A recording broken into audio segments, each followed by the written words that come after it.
semua, kembali lagi bersama saya Yesi Dinada Ginting NPM 1801060045 dari Prodi Pendidikan Ekonomi Universitas Nomensen Pematang Siantar. Selamat datang di video pembelajaran bidang studi ekonomi.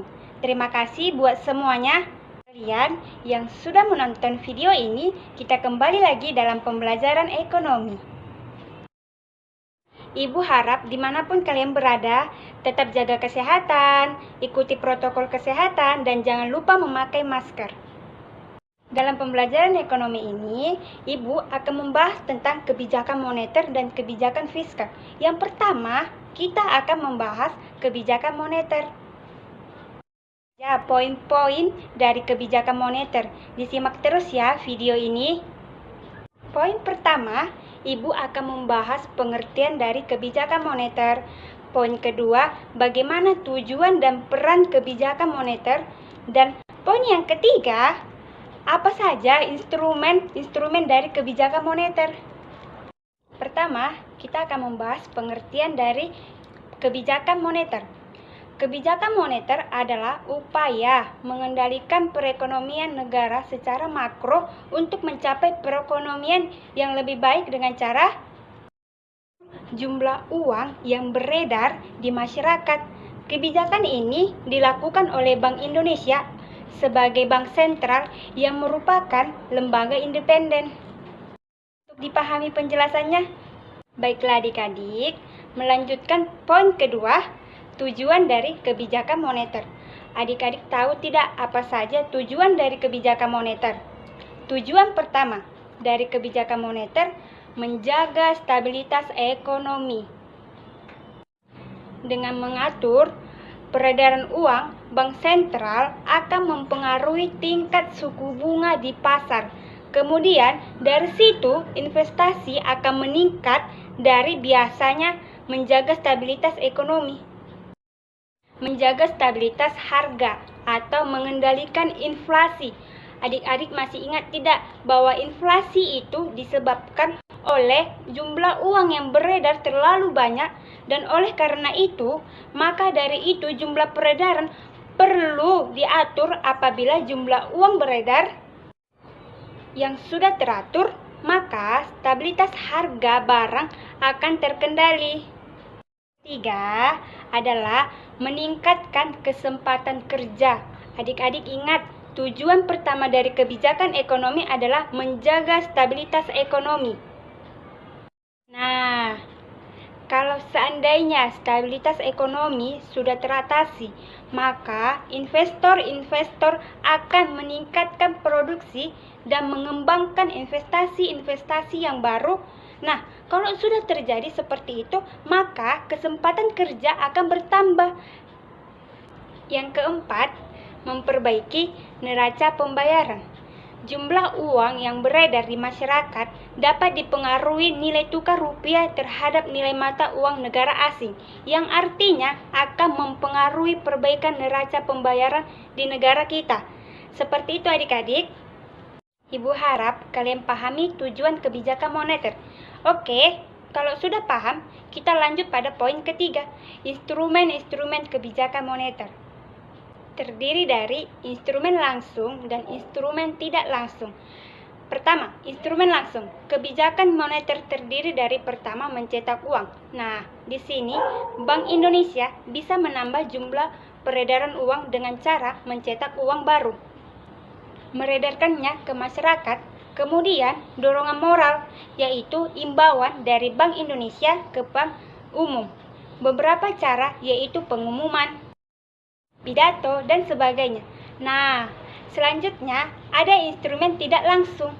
Instrumen tidak langsung terdiri dari satu, koperasi pasar terbuka, yaitu dengan melakukan kegiatan jual beli barang berharga.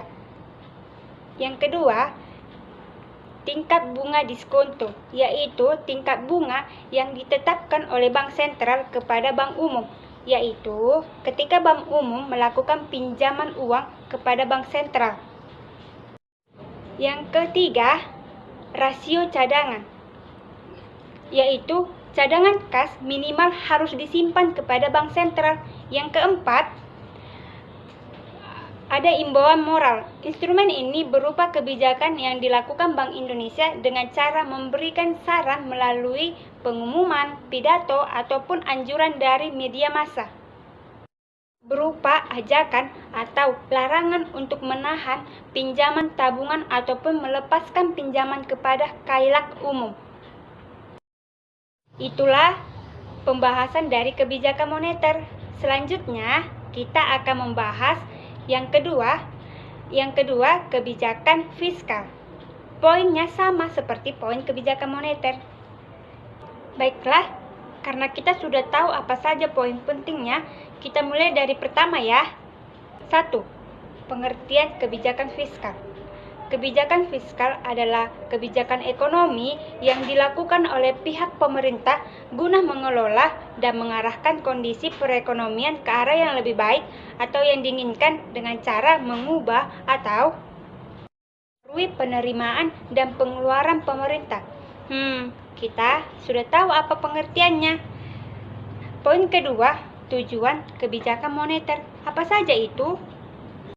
Adik-adik, tujuannya dilakukan kebijakan fiskal adalah 1.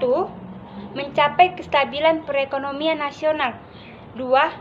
Memacu pertumbuhan ekonomi. 3. Mendorong laju investasi. 4. Membuka kesempatan kerja yang luas. 5. Mewujudkan keadilan sosial bagi seluruh rakyat Indonesia. 6. Sebagai wujud pemerataan dan pendistribusian pendapatan. 7. Pengurangan pengangguran. 8. Menjaga kestabilisan harga barang dan jasa agar terhindar dari inflasi.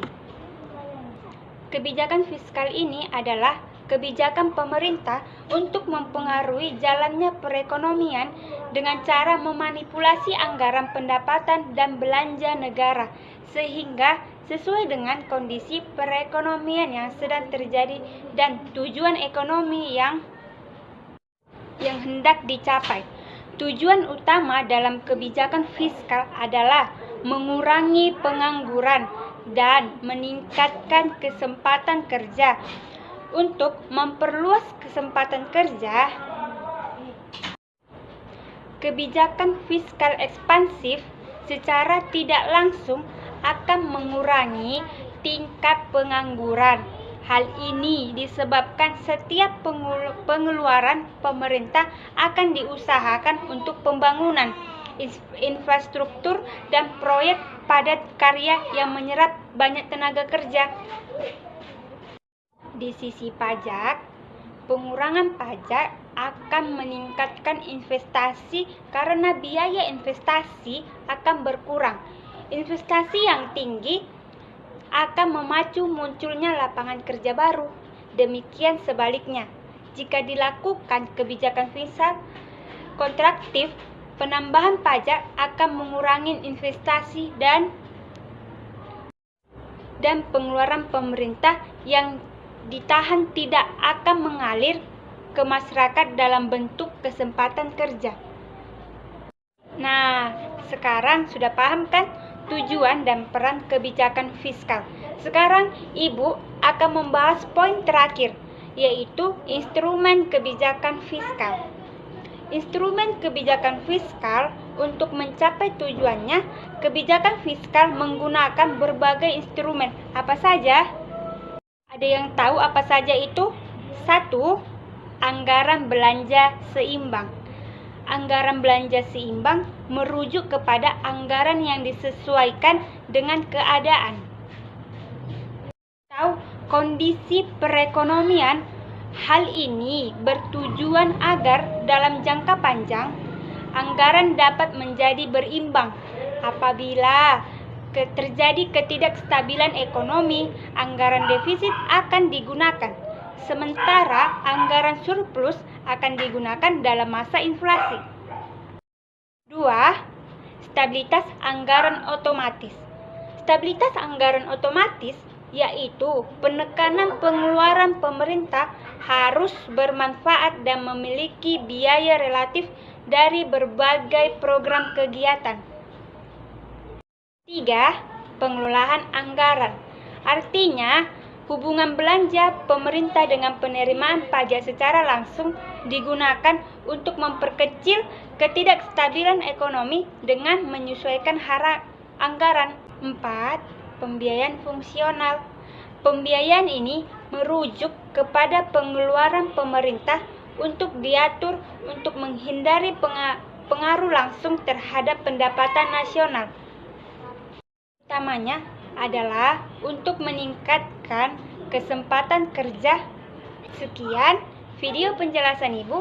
Tetap jaga kesehatan dan jangan lupa memakai masker. Kita tutup pembelajaran ini. Selamat siang semua.